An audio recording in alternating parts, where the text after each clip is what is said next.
우리 찬송가 315장 같이 부르시겠습니다. 315장. 내 주 되신 주를 참 사랑하고 곧 그에게 죄를 다 고합니다. 315장 찬송입니다.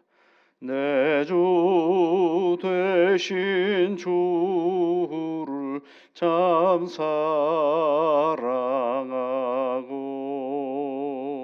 곧 그에게 죄를 다 고합니다.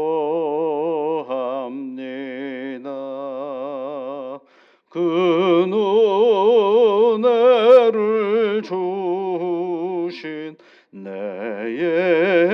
예수시니 이전보다 더욱 사랑합니다. 주 날 사랑하사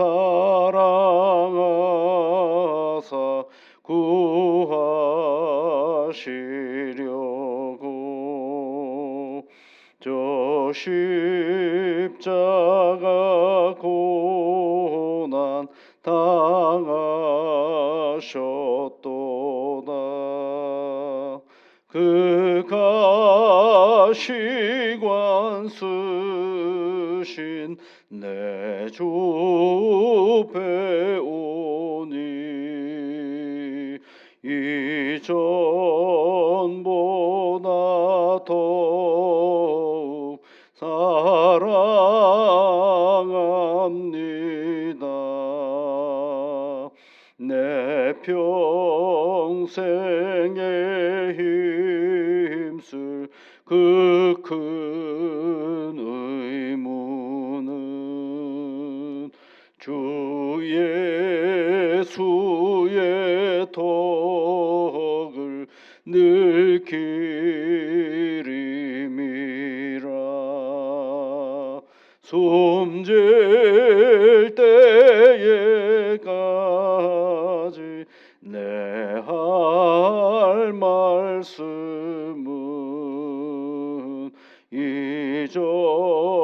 이전보다 더욱 사랑합니다. 그 영광의 나라 나 들어가서 그 풍성한 은혜 늘 감사하리. 금멸류관 쓰고 나 찬송할 말 이전보다 더욱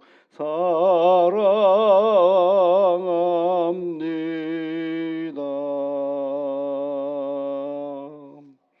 거룩하신 하나님 아버지, 하나님을 사랑하는 믿음의 사람들이 이른 아침에 하나님 앞에 나와 기도하며 이 하루를 시작하게 하시니 감사를 드립니다. 주의 성령께서 우리의 간구에 귀를 기울여 주시고 복을 내려 주시옵소서.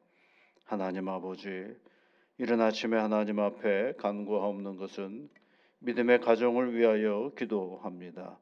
주의 성령께서 늘 돌보시고 이끌어 주심으로 말미암아 가정의 일상이 늘 주님 때문에 힘을 얻고 능력을 얻어 세상 사는 기쁨이 있는 복된 가정들이 되어줄 수 있도록 성령 하나님께서 인도하여 주시옵소서. 하나님 아버지, 무엇보다도 가족 한 사람 한 사람에게 큰 힘과 능력이 허락하여 주셔서 우리 하나님으로 인하여 이 믿음의 길을 걸어가는 것이 얼마나 복되고 귀한 것인지를 날마다 우리 가정 모두가 알아가고 깨닫는 시간들이 되어줄 수 있도록 도와주시옵소서. 하나님, 무엇보다도 사랑하는 가족들이 건강하기를 하나님 앞에 간구합니다. 세상에 우리에게 주신 이 몸을 가지고 살아갈 때에 건강한 몸으로 우리에게 맡겨진 일상을 잘 감내하며 살아갈 수 있도록 하나님께서 우리의 몸을 지켜 인도하여 주시옵소서. 하나님, 몸이 연약하여 병상에 있는 환우들을 기억하여 주시고 치유의 길로 나아가고자 애쓰는 주의 자녀들에게 새 힘으로 도와주셔서 넉넉히 일상의 삶을 건강하게 살아낼 수 있도록 지혜와 능력과 새 힘으로 함께하여 주시옵기를 간절히 비옵고나옵나니 주님 도와 주시옵소서. 예수님 이름으로 기도드리옵나이다. 아멘. 하나님의 말씀은 마태복음 15장 21절부터 31절까지 말씀을 보겠습니다. 마태복음 15장 21절부터 31절까지입니다. 예수께서 거기서 나가사 두로와 시돈 지방으로 들어가시니 가나안 여자 하나가 그 지경에서 나와서 소리질러 이르되 주 다윗의 자손이여 나를 불쌍히 여기소서 내 딸이 흉악하게 귀신 들렸나이다 하되 예수는 한 말씀도 대답하지 아니하시니 제자들이 와서 청하여 말하되 그 여자가 우리 뒤에서 소리를 지르오니 그를 보내소서. 예수께서 대답하여 이르시되 나는 이스라엘 집에 잃어버린 양 외에는 다른 데로 보내심을 받지 아니하였노라 하시니 여자가 와서 예수께 절하며 이르되 주여 저를 도우소서. 대답하여 이르시되 자녀의 떡을 취하여 개들에게 던짐이 마땅하지 아니하니라. 여자가 이르되 주여 올소이다마는 개들도 제 주인의 상에서 떨어지는 부스러기를 먹나이다 하니 이에 예수께서 대답하여 이르시되 여자여 내 믿음이 크도다 내 소원대로 되리라 하시니 그때로부터 그의 딸이 나으니라. 예수께서 거기서 나가서 갈릴리 호숫가에 이르러 산에 올라가 거기 앉으시니 큰 무리가 다리 저는 사람과 장애인과 맹인과 말 못하는 사람과 기타 여럿을 데리고 와서 예수의 발 앞에 앉힘에 고쳐주시니 말 못하는 사람이 말하고 장애인이 온전하게 되고 다리 저는 사람이 걸으며 맹인이 보는 것을 무리가 보고 놀랍게 여겨 이스라엘의 하나님께 영광을 돌리니라. 아멘. 이 본문의 말씀에 이제 가나안 여인이라고 되어 있죠. 근데 거기에 보면 또 마가복음 7장에는 수로보니게 여인이라고 되어 있는 장면이 있습니다. 이제 이방 땅을 가셨죠. 두로와 시돈이라는 지역은 갈릴리라는 그 마을에서 북쪽으로 조금만 더 올라가면 이제 이방 땅이 되는데 이방의 도시가 이제 두로와 시돈입니다. 그러니까 이방 땅에 갔으니 누구를 만날 가능성이 많아요? 유대인들보다는 이방인을 만날 가능성이 많죠. 여기에 이제 한 여인을 만났는데 귀신 들린 딸을 가진 여인입니다. 그러니까 주님께서 고쳐주시기를 바라는 마음에서 그에게 갔죠. 이 본문을 읽을 때마다 마음이 참 불편하죠. 왜냐하면 주님께서 이렇게밖에 보일 수가 없으셨나? 주인님께서 이런 태도로 여인을 대할 수밖에 없으셨나? 그러면서 마음 한켠에는 좀 친절하게 좀 하시면 좋지 않았을까라는 생각을 해보게 되는 것입니다. 왜냐하면 예수님은 어지간하면 모든 사람들을 다 불쌍히 여기셔서 그런 말씀이 참 많잖아요. 근데 이 스스로 자기에 찾아오셔가지고 나 좀 불쌍히 여겨달라고 하는 여인을 불쌍히 여기는 마음으로 치유를 해주시면 어땠을까라는 생각을 해보게 되는 것입니다. 이제 이런 이야기가 여러분 잘 이해가 안 됐는지 많은 주석가들이 이거를 여인을 믿음을 시험하려고 하신 것이야 라고 해석을 하기도 하고 때로는 하나님께서 보이지 않는 의도가 있어서라고 이야기하기도 하고 그렇습니다. 그런데 우리가 잘 모르잖아요. 그 의도가 무엇인지. 정말 예수님이 이 가나안 여인을 시험하려고 하신 것인지. 근데 그 시험하려고 했다라고 하는 그 근거를 여인이 향하여서 예수님이 봐라 너는 참 믿음이 좋은 사람이야 라는 것을 말씀해 주셨기 때문에 그 시험의 거리라고 생각해 볼 수도 있죠. 그러나 실상은 당하는 사람 입장에서 보면 얼마나 처참한 시간입니까? 다른 데서는 다 고쳐주셨는데 그랬더니 또 이 본문의 말씀을 읽으면서 이렇게 또 말씀하시는 분들도 있어요. 아, 이 사람은 이방 여인이기 때문에 예수님이 더 구체적으로 시험을 하신 거야라고 말하고 있죠.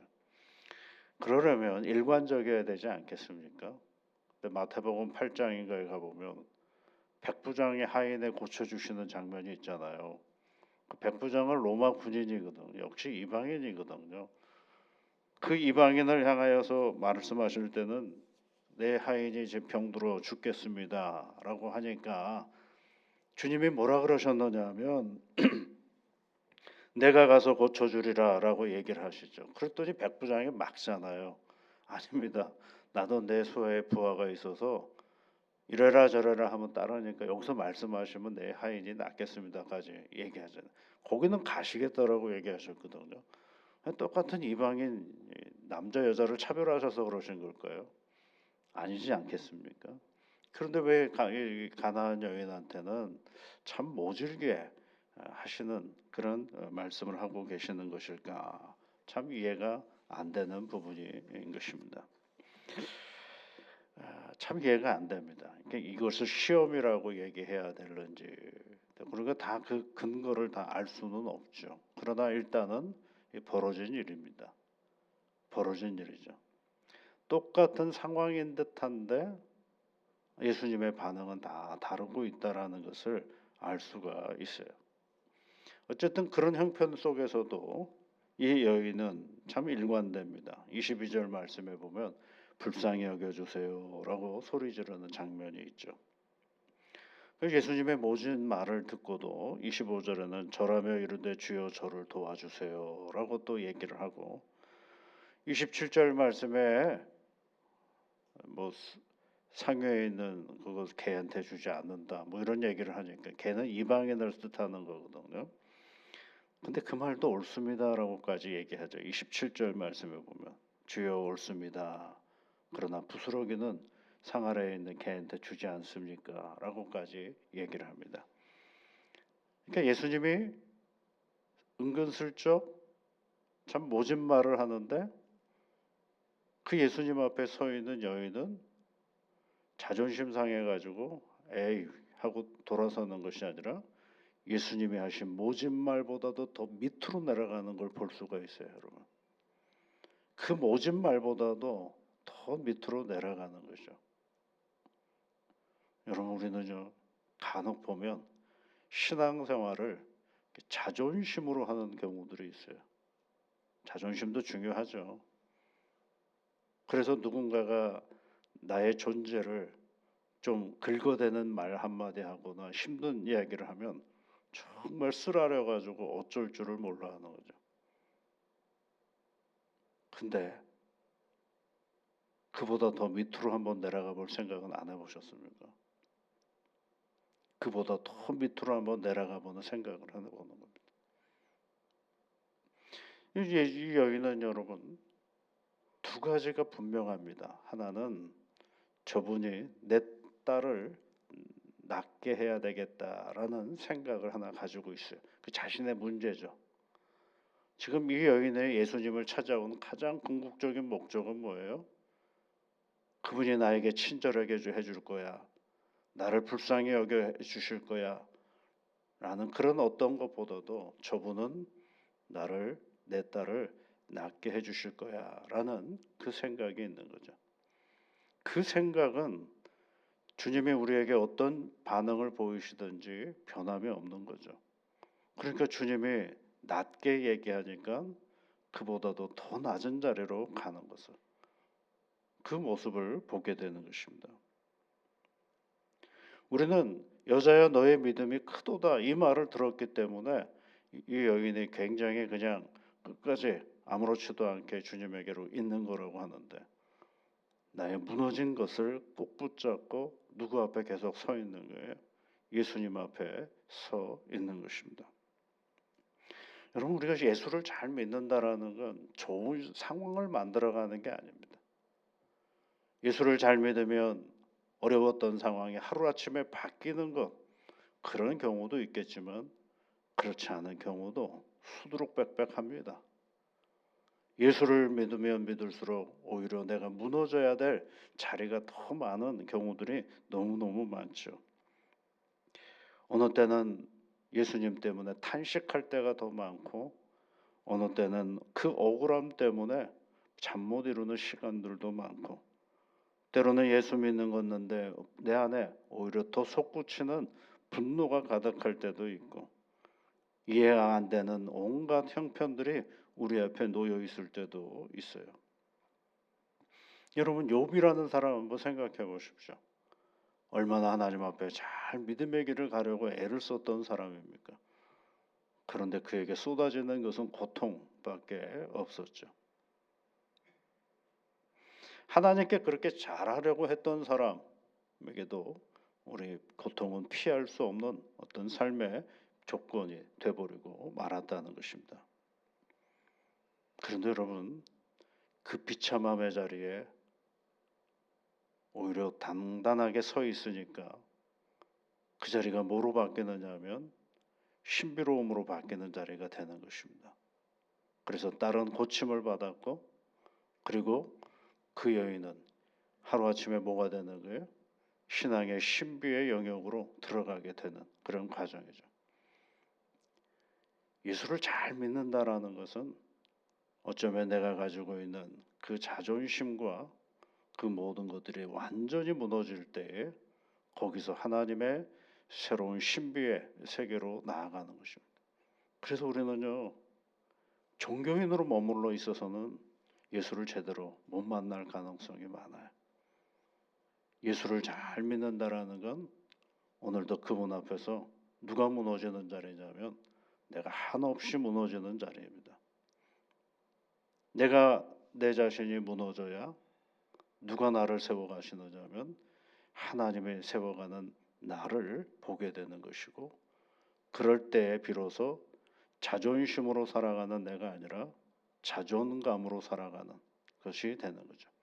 자존심이라는 게 뭐야? 늘 타인에 의해서 나를 평가받는 것이 자존심이라면, 자존감은 그분에 의해서 내가 존재감을 받게 되는 것이 바로 나의 신앙의 자존감이라는 거예요.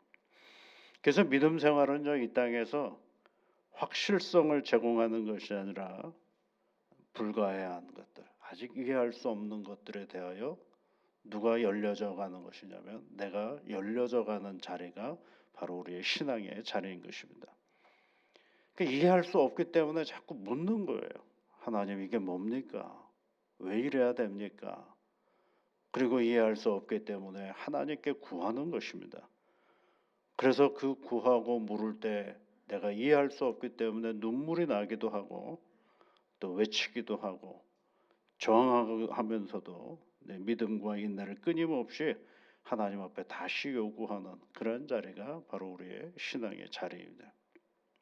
여러분, 우리 주님께서 이 수로보니게 여인에게 행하였던 그 태도가 나는 이해가 안 됩니다. 사실은 왜 그랬을까? 좀 친절하게 해주시면 좋지 않았을까? 얼마나 안타까운 여인의 삶인가?